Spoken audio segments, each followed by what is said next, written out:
Hey everyone, welcome to my YouTube channel. Today I'm going to talk about the three things, my best advice for you to plan your 2023 year as an entrepreneur, or even if you're a corporate employee or a college grad. I feel like this framework will apply to anyone who wants to be mindful and intentional about their goals. So the number one thing that I do is, and this is coming from like personal experience of being in the business, being an entrepreneur for the last 6 years. So, and like I've done all sorts of things. Like I plan a lot, I don't plan.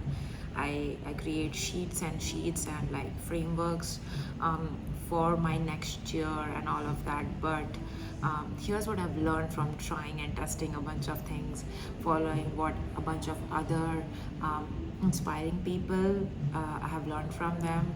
But this is what personally works for me. Hopefully that helps you. So the number one thing I do is I review my past 12 months, the past year. So I jot down what worked well and what didn't work well. For example, I check the vibes of the business and life, like where am I today than I was 12 months back, just vibes wise. Meaning, do I feel happy, satisfied, do I not feel good, do I not feel content? So just want to be aware of those emotions that come through, because if I was happier last year, then well, I need to see what did I do that made this year not that satisfying, and vice versa. So I just check the vibes. I also check business wise what worked well and what didn't work well. So I literally go back to the marketing campaigns we did, the launches we did, like what were our numbers, what worked well, what didn't work well. For example, 2022 was a huge year for a huge year of experimentation for my company. So we like tried everything possible that we could, and it was so much fun. But just trying all of this, we discovered what we want to keep doing next year, and we want to build upon what worked well for us this year. So going back and looking at data, like data could be, well, how many leads, how many sales, and like what were the strategies used to achieve those. And then we also look at like our social media growth, because we are a business run on social media. And at this point, of course, every business needs to be on social media. So we look back on our social media numbers, growth, or even what's the opposite of growth? I don't know. Lack of growth, if you will. Like where did we grow? Where did we lose followers and subscribers? So it kind of gives us a direction of where we are going into. Because sometimes I feel like we get emotional where we need to look at data. So data is always bigger than emotions. For example, I love Instagram. I love showing up on there. But it turns out we lost followers this year on IG. Rather, we gained subscribers on YouTube. We gained subscribers on our email list.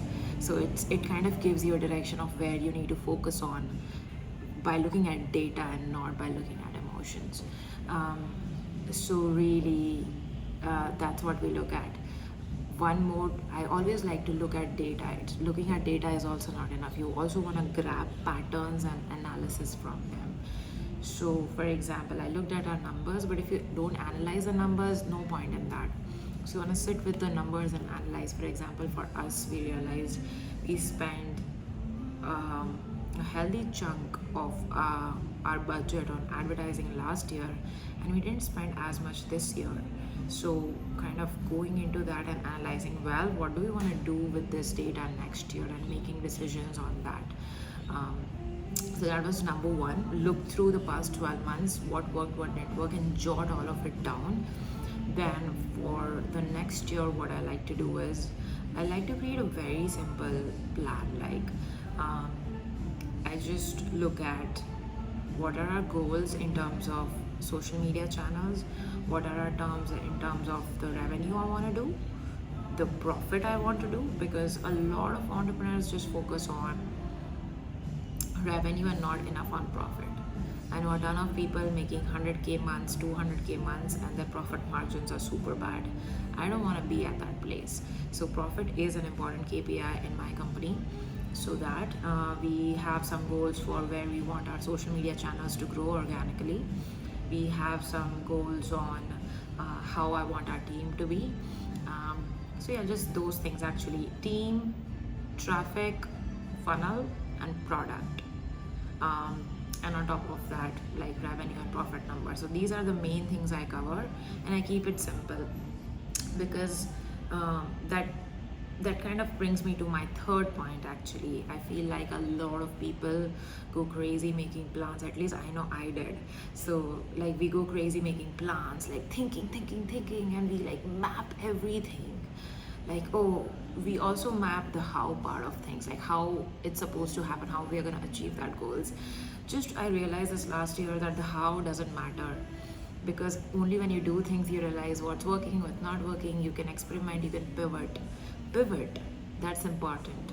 For example, if you say, hey, I want to make $50,000 months next year, great, put that down, put a profit margin down besides it as well. However, don't map out every single way you're gonna make that happen, because I did do that this year and I realized at the end of it I did nothing. I did nothing from the how side of things. So I feel like you should leave it open, leave white space open for serendipity to happen, for new things to happen, so that you're flexible, you're malleable to have new energies, new strategies, pivots happen comfortably without you being rigid. And that's the fun part of business, right? So those are my 3 tips. That's what I'm doing mine. And of course, when all of this is done, I as the CEO will share this with my team so that we are all aligned. Everyone knows what we need to achieve over the next year, and if they have questions or concerns, they can discuss with me and we can solve them together, collaborate together as a team, and be on the same page about it. On top of that, I also give my team individual KPIs for their job roles, just so it holds them accountable and they have a challenge as well. So that's a few tips from me. I hope that helps. Do not forget to subscribe to my channel if you like this video.